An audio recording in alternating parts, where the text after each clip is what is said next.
ஞாயிற்றுக்கிழமை Chennai super Kings, Mumbai Indians, Royal Challengers Bengaluru இல்லாத இந்த போட்டியோட இத்தனை நாள் தெரியும். மேட்ச் எத்தனை பேர் பார்த்துருப்பீங்கன்னு தெரியல.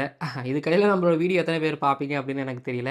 ஆனால் இன்றைக்கி 2 நல்ல மேட்ச்னு நான் சொல்லுவேன். ஏன்னா ஒரு பக்கம் எதிர்பார்த்த இந்த பலம் பொருந்திய நம்ம நினைக்கிறோம் ப்ரிடிக்டபிளான ஒரு மேட்சஸாக போயிட்டுருக்கு அப்படின்னு நினைக்கும் போது, ஒரு அன்பிரிடிக்டபிளாக ஒரு டீம் வின் பண்ணுறாங்க அப்படிங்கும்போது, ஸோ ஹே வா அதுங்கிறத தாண்டி அவங்க விளையாட கிரிக்கெட்னு ஒன்று இருக்குல்ல, அதெல்லாமே நீங்கள் கொஞ்சம் புருவம் உயர்த்த வச்சது. மேட்சை க்ளோஸாக பார்க்கும்போது ரொம்ப சூப்பர்பாக இருந்துச்சு.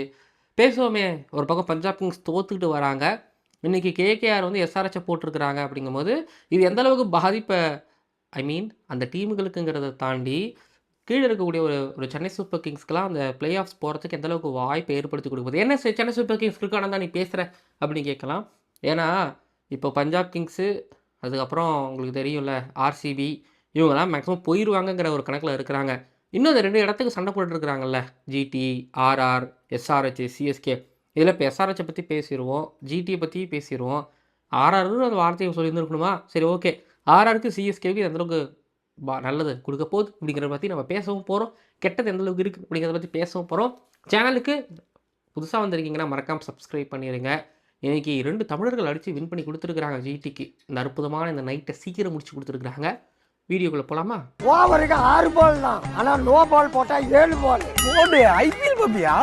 லேடிஸ் அண்ட் ஜென்டில்மேன், இந்த கிரிக்கெட் தேர்தல் 2026ல ஐபிஎல் 2026ல ஹைதராபாத்தில் நடந்து முடிஞ்ச sunriser Hyderabad versus Kolkata knight riders மேட்சோட அனாலிசிஸ் அண்ட் ரிவ்யூ, அப்புறம் அகமதாபாத்தில் நடந்து முடிஞ்ச Gujarat titans versus Punjab kings மேட்சோட அனாலிசிஸ் அண்ட் ரிவ்யூ பார்க்க வந்திருக்கீங்க இந்த ஸ்பெஷல் கிரிக் ஆனந்தாஸ் ஷோவினிலே. பஞ்சாப் கிங்ஸ் ஜிடி மேட்சோட ரிவ்யூ பார்த்துடலாமா? நான் சும்மா விளையாட்டுக்கு தான் இல்லை, பொதுவாகவே வந்து பார்த்திங்க அப்படின்னா, இல்லை ஜிடி சைட்லேருந்து சொன்னாங்க, நாங்கள் வந்து ஒரு சென்னை சூப்பர் கிங்ஸ் மாதிரி அவங்களோட பேட்டர்ன்ஸை நாங்கள் ஃபாலோ பண்ணுறோன்னு சொன்னாங்க. இப்போவும் வரைக்கும் அதை அப்படி தான் ஃபாலோ பண்ணிட்டு இருக்காங்க. அவங்க சக்ஸஸ்ஃபுல்லாக இருந்துகிட்டு இருக்கு. சென்னை சூப்பர் கிங்ஸ் மாதிரியே வந்து இன்னும் அந்த டெம்ப்ளேட் தான் ஆடிட்டு இருக்காங்க. பட் சென்னை சூப்பர் கிங்ஸ் அந்த டெம்ப்ளேட் ஆனால் இங்கே இருக்கிற ஃபேன்ஸ் கழிச்சு கொத்தறிடுறாங்க. என்னன்னா பிளான்னா கேமை டீப்பாக எடுத்துகிட்டு போகிறாங்க. பெரிய ரன் 250, 240, 260 அடிகளில் அவங்க இன்ட்ரெஸ்ட் கிடையாது. ஆனால் கேமு ஜெயிக்கணும், 2 பாயிண்ட்டை வின் பண்ணணும் அப்படிங்கிறதுல தான் அவங்க தெளிவாகவே இருக்காங்க. இப்போ இன்றைக்கும் எடுத்து பாருங்களேன், சிக்ஸஸ் ஒரு பக்கம் போயிருந்தா இந்த மேட்ச் ஒரு லாஸ்ட் ஓவர் வரைக்கும் போயிருந்ததுக்கு வாய்ப்பு கிடையாது. சிக்ஸஸ் போயிருந்தாங்க அப்படின்னா மேபி மேட்ச் சீக்கிரம் கொலாப்ஸ் ஆகிறதுக்கு வாய்ப்பு இருக்குது. பட் ஒரு விஷயம் என்னென்னா, இந்த மேட்ச்சில் 6 அடிச்சிருந்தாங்கன்னா மேட்ச் கண்டிப்பாக சீக்கிரம் முடிஞ்சிருக்கும். பட் அவங்க பேட்டர்ன் அது கிடையாது. எங்களுக்கு 2 பாயிண்ட் எங்களுக்கு வின் பண்ணி ஆகணும், அதுக்கு நாங்கள் மேட்ச்சை ஜெயிச்சாலே போதும் அப்படிங்கிறது தான் அவங்களோட பிளான் அப்படிங்கிறதாவே இருக்குதுன்னு நான் நினைக்கிறேன். சரி, இப்போதைக்கு வந்து பார்த்திங்க அப்படின்னா ஜிடி ஜெயிச்சிருக்கிறாங்க, பஞ்சாப் கிங்ஸ் தோற்றுருக்குறாங்க. இதில் ஜிடியோட விக்ட்ரி அப்படிங்கிறது மகத்தான ஒரு விக்ட்ரி. ஏன்னா டாஸ் அவங்க பக்கம் விழுந்துச்சு. டாஸை விழுந்ததுக்கப்புறம் அவங்களுக்கு அந்த ஹோம் அட்வான்டேஜ்னு ஒன்று இருக்குதுல்ல, அதை பயன்படுத்திக்கிட்டாங்க. கியூரேட்டர்ஸ் ஜிடிக்கு ஏற்ற மாதிரி போட்டு கொடுத்துருந்தாங்க. ஏன்னா நம்மக்கிட்ட ஃபாஸ்ட் பாலர்ஸ் நல்லா இருக்கிறாங்க. இப்போது ஹோல்டரு புதுசாக ஆட் பண்ணாங்கல்ல, புதுசாக இல்லை, 2 3 மேட்ச் ஆடிட்டு இருக்காரு. ஆல்ரெடி ரபடா, சிராஜ் நல்லா போட்டிருக்காங்க. இதில் பிரசித் கிருஷ்ணாவும் மிஸ் பண்ணுறேன். அப்புறம் அர்ஷத் கரணிக்கு உள்ளே கொண்டு வந்துட்டாங்க. ஷாருக்கான்லாம் இன்றைக்கி ட்ராப் பண்ணிட்டாங்க. ஹோல்டர் வேறு. ஸோ அவங்களுக்கு வந்து பார்த்திங்க அப்படின்னா ராஷித் கானை உள்ளே இயர்லியாக எடுத்துடணுங்கிற அவசியமே இல்லாத அளவுக்கு அந்த விக்கெட்டும் ஃபாஸ்ட் அசிஸ்ட் பண்ணிச்சு. அப்படிங்கும்போது எஸ் அஃப்கோர்ஸ் பூந்து விளாண்டாங்க. அவங்களோட அதாவது பஞ்சாப் கிங்ஸோட ரன்ஸ் எங்கேருந்து வந்துச்சோ அந்த இடத்த உடச்சிட்டாங்க. டாப் 4 உடச்சிட்டாங்க. சிராஜ் மேலே வந்து பார்த்திங்கன்னா பிரியன் ஷாரியாவை கை வச்சார். பிராப் சிம்ரனை இந்த பக்கம் கை வச்சது ரபடா கை வச்சார். அதுக்கப்புறம் கூப்பர் கோன்லியவும் எடுத்தாச்சு. ஸ்ரேயாஸ் ஐயரையும் கொஞ்சம் நிற்க விட்டு ஸ்ரேயாஸ் ஐயரையும் அறுத்து போட்டாச்சு. ஹோல்டர் வந்து இன்கமிங் டெலிவரி மூலமாக ஹோல்டர்கிட்ட இன்சைட் எட்ஜ் மூலமாக போல்டாகி காலி ஆனார். ஸோ 4 போயிடுச்சு. 4 போனதுக்கப்புறம் அதாவது 36க்கு 4, திரும்பி 47க்கு 5 நேஹல் தடவை வெளியில் போகிற மாதிரி டிஸ்டர்ப் பண்ணி காலி பண்ணார். பட் விக்கெட் எல்லாம் ஒரு மாதிரி ஃபாஸ்ட் அசிஸ்ட் பண்ணிச்சுங்கிறதுனால சிராஜும் ரபடாவும் அண்ட் அர்ஷத் கானும் வந்து பார்த்திங்க அப்படின்னா நல்லாவே போட்டுட்டு போனார். எங்கேயும் எப்படி சொல்கிறதுனா டெஸ்ட்டு பவுலிங் லைனில் கடைப்பிடிச்சாங்க. நல்லா எகிறு பால் போட்டாங்க, ஒரு மாதிரி ஆங்கிளிங்கை க்ரியேட் பண்ணாங்க.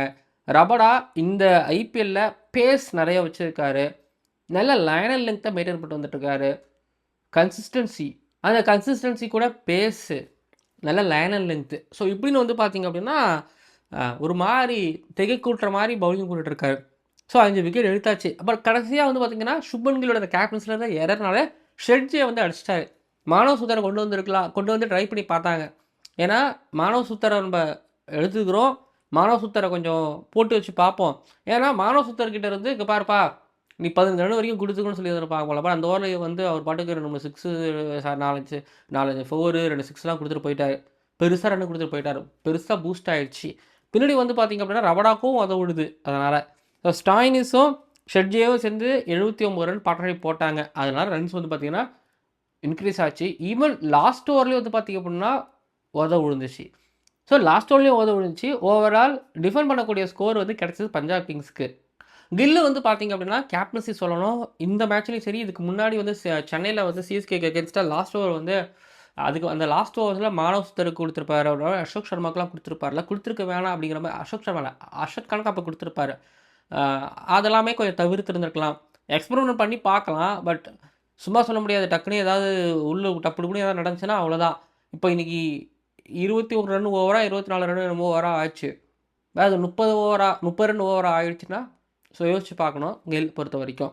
சரி அப்படியே பேட்டிங்க்கு, சேசிங்க்கு வரும்போது வந்து பார்த்தீங்க அப்படின்னா, சொல்றாங்க நிதானமா ஆடுனாங்க. இப்போ கில் ஆடின ஷாட் அர்ஷ்தீப் சிங் பவுலிங்க்கு அகென்ஸ்ட் ஆனா, அது கில் ஆடுற ஷாட்டே கிடையாது. கில் அப்படி ஆடவே மாட்டாரு.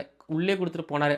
அதுக்கப்புறம் ஹர்ஷ்தீப் சிங் வந்து ஹோல்டரை எடுத்தாரு அப்படின்னு சொல்றதெல்லாம் தாண்டி, நான் இப்படி சொல்லலாம். கூப்பர் கோன்லிக்கு அந்த விக்கெட்ல பெருசா கிரெடிட்ஸ் குடுப்பேன்.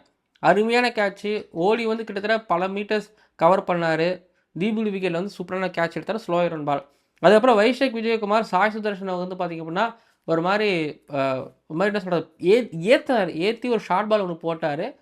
அதில வந்து சாய் சுதர்ஷன் அடிக்க முடியாம வெல் செட்டில்டு சாய் சுதர்ஷன் எடுத்தாரு. அதுக்கு முன்னாடி ஜாஸ் பட்லரோட விக்கெட்டும் எடுத்தாச்சு.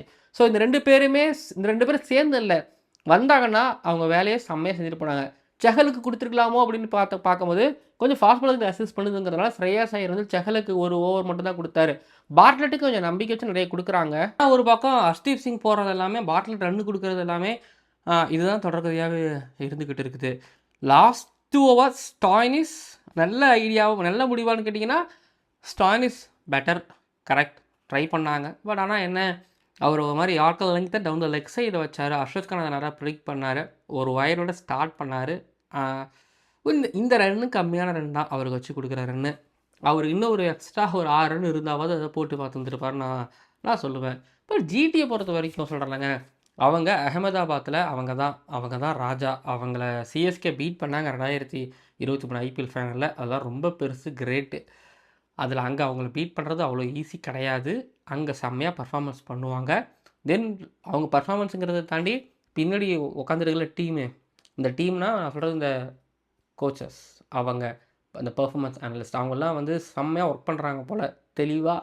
அதுலேயும் எனக்கு இந்த பிட்ச் இன்னைக்கு ரொம்ப பிடிச்சிருந்துச்சு. இந்த பிட்ச்சில் ரபடாவும், சிராஜும், அதுக்கப்புறம் அர்ஷத் கான்லாம் எனக்கு போட்டது பிடிச்சிருந்துச்சு. ஈவன் ராஷித் கானுமே நிறைய ட்ரை பண்ணாருங்கிறதையும் பார்க்க முடிஞ்சிச்சு. பேட்டிங்கில் இன்னைக்கு வாஷிங்டன் சுந்தர் கிட்ட இருந்து இதுதான் எதிர்பார்த்துருப்பாங்கன்னு நினைக்கிறேன்.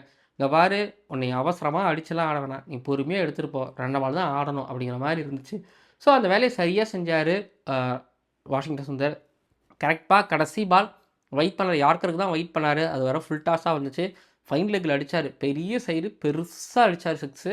செம்மையா இருந்துச்சு பார்க்கறதுக்கு. அண்ட் சாய் சுதர்ஷன் ஒன்ஸ் அவரோட ஃபார்ம பிடிச்சாரு. 100 அடிச்சாரு. திரும்பி சிஎஸ்கே கிட்ட வின் பண்ணி குடுத்தாரு. அடுத்த மேட்ச் ஃபெயில் ஆனாரு. திரும்ப அடுத்து ஒரு கம்பேக். ஸோ சாய் சுதர்ஷன் பொறுத்தவரைக்கும் எனக்கு ஞாபகம் இருக்குது. 3 மேட்ச்ல எப்படியும் ஒரு மேட்ச் ஃபெயில் ஆனாலும் அடுத்த 2 மேட்ச் அடிச்சிருவாரு. கம்பேக் அவர்ட்டது எப்படின்னு நீங்க பார்த்துற முடியும் அப்படிங்கிறது தெரியும். இப்ப அதே தான் வந்து பார்த்தீங்க அப்படின்னா, சாய் சுதர்ஷன் அத காமிச்சிட்டு இருக்காரு. ஸோ சாய் சுதர்ஷன் ஃபார்முக்கு வந்தது, சாய் சுதர்ஷனுக்கு அந்த கன்சிஸ்டன்சி வந்திருக்குங்கும்போது, அது ஜிடிக்கு ரொம்பவும் நல்ல விஷயமா, ரொம்ப சந்தோஷமா பார்ப்பாங்க. அண்ட் ஜாஸ் பட்லர் இந்த மாதிரியான மேட்ச்ல நின்னு முடிச்சு குடுக்கணும். இந்த மேட்ச 16 ஓவர்லயே முடிச்சிருக்கலாம்னா, அது ஜாஸ் பட்லரால மட்டும் தான் முடியும். அவர் ஆடி இருந்திருக்கணும். பட் அன்ஃபார்ச்சுனேட்லி அவரும் காலி. டெவர்த்தியா ஒன்ஸ் அகைன் ஃபெயில் ஆகியிருக்கிறாருங்கிறத பார்க்க முடியுது.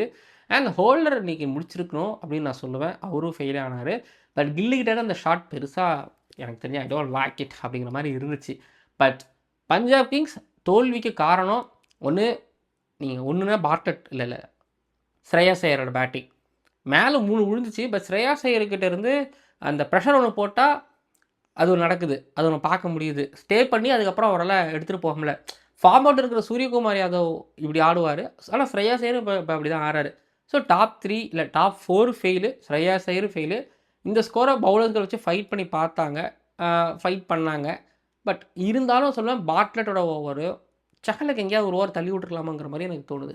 இதெல்லாம் தோல்விக்கான காரணம் பஞ்சாப் கிங்ஸ் பொறுத்த வரைக்கும். இப்போ அடுத்து எஸ்ஆர்ஹெச் கூட மோத போகிறாங்க. 2 தோல்விக்கு அப்புறம் எஸ்ஆர்ஹெச் ஆல்ரெடி ஒரு மேட்ச் தோற்றுருக்குறாங்க. இப்போது இந்த கிளாஷ் நல்லா இருக்க போகுது. ஸோ இது பாயிண்ட்ஸ் டேபிளை பற்றி நம்ம கடைசியாக பேசுவோம். ஆனால் அதுக்கு முன்னாடி மதியம் நடந்த மேட்ச்சு கேகேஆர் ஜெயிச்சிருக்கிறாங்க எஸ்ஆர்ஹெச்சை, பேசுவோமா? எஸ்ஆர்ஹெச் 165க்குள்ளே சுருட்டி எடுத்துட்டாங்க கேகேஆர். கார்த்திக் தியாகி இன்னைக்கு வந்து நல்லா போட்டிருந்தாருங்கிறத தாண்டி விக்கெட் நல்லா இருந்துச்சு அபிஷேக் சர்மாவுக்கு. ஸ்டெம்புக்கு போடாம மேலே உடம்புக்கு போட்டிருந்தாரு, அதனால ஒரு விக்கெட் கிடச்சிச்சு. அபிஷேக் சர்மாவோட விக்கெட்டு விழுந்துதா. அதுக்கப்புறம் வருண் சக்கரவர்த்தியோட செம்மையாக அடிச்சிருந்தார் டிராவிஸ் ஹெட். அந்த மொமெண்டம் அப்படியே எடுத்துகிட்டு போயிருந்தா நீங்கள் 250 240 வந்திருக்கும். இவர் என்ன பண்ணார், அந்த ஓவரில் நல்லா ஆடிட்டேன்னு சொல்லிட்டு கடைசி பாலையும் தூக்கி மிடு விக்கெட் பக்கம் வளைச்சி அடிக்க நினைக்கிறேன். கேட்ச் ஆனார், காலி. சரி, இது முடிஞ்சிச்சா. அதுக்கப்புறம் நிறைய அடிக்க போயிட்டு இஷான் கிஷன் அவுட் ஆனார். நல்லா தான் பட்டுக்கிட்டு இருந்து பாருங்களேன். 2 விக்கெட்டுக்கு கிட்டத்தட்ட அந்த 2வது விக்கெட்டுக்கே ஒரு 50 ரன் பார்ட்னர்ஷிப் வந்தது. அதுவும் குயிக்காக தான் வந்துருந்தது, அடிச்சிட்டு இருந்தாங்க. ஸோ இவங்க நிற்க மாட்டாங்க, இப்படியே ஸ்கோர் 240 250 போகுது அப்படின்னு நினச்சிக்கிட்டு இருக்கும்போது இஷான் கிஷன் அவுட் ஆன உடனே கேமரன் கிரீன் வந்து அவ்வளோ சிறப்பெல்லாம் போடல, வந்து சும்மா ஜாலியாக ஜாகிங் போகிற மாதிரி வந்து போட்டார். அவர் தேவையில்லாமல் கிளாஸின் மடக்கி அடிக்க நினச்சி மிடு விக்கெட்டில் அவுட் ஆனார். பட் அதில் எப்படி அங்கே வந்து ஒரு கூப்பர் கோன்லி வந்து ஹோல்டரோட கேட்ச் எடுத்தாரோ, அதே போல் ரோமன் பவுல் வந்து இவரோட கேட்ச்சு, யார் கிளாஸினோட கேட்ச் ஒன்று எடுத்தார். நல்லா உழுந்து மடக்கி ஏந்திரிச்சு ஒரு கேட்ச் ஒன்று எடுத்தார். செம்ம கேட்ச். அந்த ஒரு கேட்சுக்காகவே வந்து அப்பா ஜெயிக்கலாம்ப்பா கேகேஆர் அப்படிங்கிற மாதிரி இருந்துச்சு. நல்ல கேட்ச். அதுக்கப்புறம் சம்மரனுக்கு ஒரு சான்ஸ் அவர் வேஸ்ட் பண்ணார். அனிகேத் சர்மாவோட இவங்களோட ஷார்ட்ஸ்லாம் பார்க்கும்போது இவங்க இருந்த சான்ஸ் அப்படிங்கிற மாதிரி எனக்கு இருந்துச்சு. சலில் அரோராவோட பவுல்டு நரேன் க்ளூலஸாக இருந்தார் சலில் அரோரா. ஸோ ஸ்பின்னர்ஸ், அதாவது வருண் சக்கரவர்த்தி, நரேன் அவங்க ஒரு மாதிரி நல்லா போடுற மாதிரி இருக்குது அப்படின்னு இப்போ கேகேஆர் வின் பண்ண ஆரம்பிச்சிட்டாங்க. போன மேட்ச்லேயும் வந்து பார்த்திங்க அப்படின்னா ஜெயிச்ச மேட்ச்லேயும் நம்ம Varun Chakravarthy player of the match award ஜெயிக்கும் போது. இப்போ பாருங்கள், வருண் சக்கரவர்த்தி நல்லா போட்டிருக்காரு, வருண் சக்கரவர்த்தி சூப்பராக போட்டு கொடுத்துருக்காரு, நிறைய நல்லா போட்டிருக்காரு, ஜெயிக்கிறாங்க. பட் கூட வைபவ் வராரா அவங்கள சும்மா சொல்லியிருக்கூட நல்லா போட்டாங்க. கார்த்திக் தியாகியும் தப்பு செஞ்சாலும் அவர் சரியாக போட்டு கொடுத்துட்றாரு சில இடங்கள்ல. கேகேஆர் பொறுத்த வரைக்கும் ஸ்பின்னர்ஸ் ஒர்க் அவுட் ஆக ஆரம்பிச்சாங்க, எல்லாம் நடந்துருமானா அது ஒரு காரணம். இன்றைக்கி 165 அதுக்குள்ளே சுருட்டது, ஆல் அவுட் பண்ணதெல்லாம் ரொம்ப பெருசு, ரொம்ப பெருசு.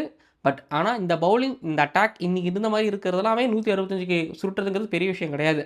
திரும்ப இந்த 166 சேஸ் பண்ணும்போது ரொம்ப ஈஸியாக ஜாலியாக எனக்கு ஜிடி சேஸ் பண்ணதும் கேகேஆர் சேஸ் பண்ணதும் ஒரே மாதிரி இருந்துச்சு. 165 நம்ம எதுக்கு ரொம்ப ரஷ் பண்ணிக்கணும், பொறுமையாக போவோம் அப்படின்னு போனாங்க. பேட்டை பெருசாக ஒசத்தவும் இல்லை. ரகுவன்ஷிக்கு வந்து நிறைய லூஸ்னஸ் பால் போட்டாங்க. ரகுவன்ஷி அதை நிறைய பனிஷ் பண்ணார். லெக்ஸில் நிறைய ஷாட் ஆனார், ஸ்வீப்பு புல்லுன்னு சொல்லிட்டு மடக்கி அடிக்கிறதுன்னு சொல்லிட்டு வந்து ஆடினாரா ரகுவன்ஷி. அவங்களாம் கண்ட்ரோல் பண்ணவும் முடியலைங்கிறது ஒரு பக்கம், எங்கேயும் சான்ஸ் கொடுக்க மாட்டாங்கிறது ஒரு பக்கம். கமின்ஸை என்னென்னமோ பண்ணி பார்த்தார், எதுவுமே உங்களுக்கு நடக்கலை. நாங்கள் இப்படி தான் சேஸ் பண்ண போகிறோம், எங்களுக்கு 2 பாயிண்ட் மட்டும் தான் தேவை, எங்களுக்கு ரெட் ரன் ரேட் பூஸ்ட் பண்ணுற அந்த கதையெல்லாம் எங்களுக்கு தேவையில்லை. ஸோ அதனால் நாங்கள் இப்படியே சேஸ் பண்ணிக்கிறோம், இப்படியே போகிறோன்னு சொல்லி போனாங்க. எஸ்ஆர்ஹெச்சால எதுவும் பண்ண முடியல, அவங்க பவுலர்களை எதுவும் பண்ண முடியல. இவங்க ஏதாவது அடிக்க போனால் தானே ஏதாவது பண்ண முடியும், எதுவுமே பண்ண முடியலை. என்னென்னமோ பண்ணி பார்த்தாங்க, எதுவும் நடக்கவும் இல்லை. ஃபைனலி கேகேஆர் வந்து ஒரு வாரம் கழித்து வந்து ஃபஸ்ட் மேட்ச்சில் வின் ஒரு வாரம் கழித்து மேட்ச்சில் வின் பண்ணியிருக்காங்க. எஸ்ஆர்ஹெச்சும் இப்போ பஞ்சாப் கிங்ஸும் தோற்றுருக்குறாங்க. ஓவரால் வந்து பார்த்திங்க அப்படின்னா இன்றைக்கி ஃபீல்டிங் எஃபெக்ட் நல்லா இருந்தது, பவுலிங் நல்லா இருந்துச்சு, பேட்டிங் சென்சிபிளாக இருந்துச்சு. கேகேஆர் அதெல்லாம் ஜெயிக்க செஞ்சாங்க. இது மற்ற டீம்ஸும் ஃபாலோ பண்ணுவாங்களா? ஃபாலோ பண்ணால் ஜெயிக்க போகிறாங்க, அதனால தான் சொன்னேன். சரி, ஓகே. இப்போ எஸ்ஆர்ஹெச் பொறுத்த வரைக்கும் எடுத்துக்கிட்டீங்க அப்படின்னா 12 பாயிண்டாக இருக்காங்க. அவங்க நம்பர் 3 இருக்கிறாங்க தோத்தாலும். அடுத்து பஞ்சாப் கிங்ஸ் கூட மேட்ச் இருக்குது, ஜிடி கூடயும் சிஎஸ்கே கூடயும் ஆர்சிபி கூடயும் இருக்குது. இதில் எஸ்ஆர்ஹெச் வந்து பார்த்திங்க அப்படின்னா பஞ்சாப் கிங்ஸ் கூட, அதுக்கப்புறம் டஃப்பாக இருக்கும், ஆர்சிபி கூட டஃப்பாக இருக்கும். ஜிடி சிஎஸ்கே இவங்க 2 பேரையும் பீட் பண்ணால் 12 பாயிண்ட் இருக்கிறவங்க 16 பாயிண்டோட பிளே ஆஃப்ஸுக்கு போவாங்க. இந்த 4ல் அட்லீஸ்ட் 2 மேட்ச் ஜெயிச்சாகணும் எஸ்ஆர்ஹெச் பொறுத்த வரைக்கும். இப்போ கேகேஆர் பொறுத்த வரைக்கும் DC, RCB, Gujarat Titans, Mumbai Indians, Delhi Capitals. So இந்த இதில் வந்து பிளே ஆஃப் போகிறதுக்கான வாய்ப்பு ஜிடி இருக்குது, ஆர்சிபி, டிசி. இப்போது டிசி ஒரு வேளை கேகேஆர் டிசியை போடுறாங்க அப்படின்னா ஜிடிக்கெலாம் ரொம்ப நல்லது, எஸ்ஆர்ஹெச்லாம் ரொம்ப நல்லது.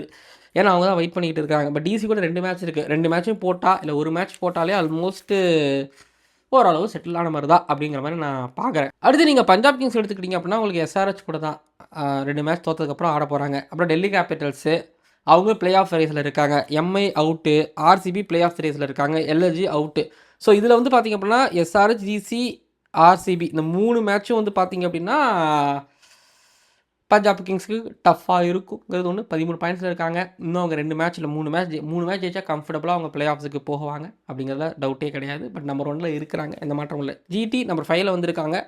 ஆர்ஆர் கூட எஸ்ஆர்ஹெச் கூட மேட்ச் இருக்குது. கேகேஆர் கூட சிஎஸ்கே கூட மேட்ச் இருக்குது. எஸ்ஆர்ஹெச் கொஞ்சம் டஃப்பு.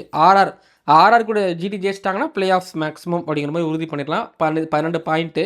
இப்போ ஆர்ஆரை பீட் பண்ணிட்டாங்க அப்படின்னாலே மற்ற டீம்ஸ் இப்போ எஸ்ஆர்ஹெச் கூட ஓகே. எஸ்ஆர்ஹெச் வேறு. கேகேஆர் அதுக்கப்புறம் சிஎஸ்கேவெல்லாம் பீட் பண்ணிடலாம் ஜிடி பொறுத்த வரைக்கும். பார்ப்போம், பிளே ஆஃப் போகிற 4 டீம் இதுதான் இப்படின்னு சொல்ல முடியாதுங்க. அந்தளவுக்கு தான் இப்போ இருந்துக்கிட்டு இருக்குது. கேஸ் ஏதாவது பண்ணுறீங்களா அப்படின்னு கேட்டிங்க அப்படின்னா ஆர்சிபி, பஞ்சாப் கிங்ஸ், இல்லை எனக்கு எஸ்ஆர்ஹெச் அவங்க மேலே நம்பிக்கை இருக்குது. ஜிடி வருவாங்கன்னு தோணுது. பார்ப்போம் என்ன நடக்கும் சொல்லிட்டு. சரிங்க, வீடு நிறைவடைகிறது. பிளே ஆஃப்ஸ் பற்றி சொல்லிட்டேன். பாயிண்ட்ஸ் டேபிள் பற்றி டிஸ்கஸ் பண்ணியாச்சு. என்ன இருக்குது, தூக்கம் வருதா? போயிட்டு நீ ஜாலியாக தூங்குங்க. நாளைக்கு எம்ஐ எல்எஸ்ஜி மேட்ச் ப்ரிவ்யூ வந்துக்கிட்டு இருக்கேன், பார்க்கலாமா? வீடு நிறைவடைகிறதுங்க. இன்றைக்கி வந்து பஞ்சாப் கிங்ஸ் தோல்வி, 2 தோல்வி. அப்புறம் ஜிடி ஆஸ் யூஷுவல் நான் மாரண்டே சிஎஸ்கேன்னு வேறு அவங்க சொல்கிறேன். அவங்க அதுக்கேற்ற மாதிரி விளாட்றாங்க. கேகேஆர் எஸ்ஆர்ஹெச்சை போட்டு இப்போ மற்ற டீம்ஸுக்கும் கொஞ்சம் நல்லது பண்ணுறாங்க அப்படிங்கிறத பார்க்குறேன். சரிங்க, வீடியோ நிறைவடைகிறதுங்க. அடுத்தடுத்த வீடியோக்களை சந்திக்கிறேன். இதுக்கு வேறு உங்கள் நேரத்தை இந்த வீடியோக்காக எடுத்துக்க மாட்டேன். அடுத்தடுத்த வீடியோக்களை எடுத்துக்கிறேன். பார்க்கலாம். பாய்.